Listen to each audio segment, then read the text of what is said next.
Додека мигрантите низ земја поминуваат уште еден пеколен ден, голем број домашни светски здруженија го одбележуваат утрешниот светски ден на бегалците.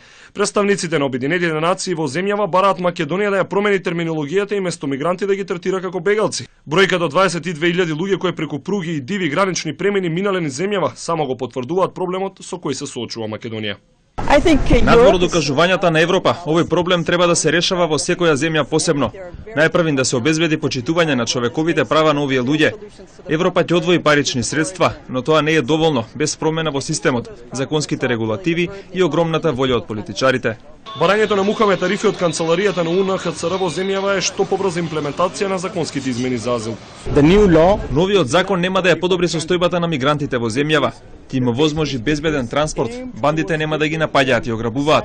Токму заради ова, овие луѓе ќе можат полесно да транзитираат низ земјата, што пак е нивната единствена цел. Од друга страна пак денешниот ден во непрекинатиот 6-дневен штрајк со глад го искористи и аналитичарот Суат Мисини кој побара затворање на прифатниот центар Гази Баба. Тие бараат веднаш да се преземат мерки за да се запре нехуманите и деградирачки услови на притвор во центарот во Гази Баба и како пример за итна мерка би било затварање на истиот центар.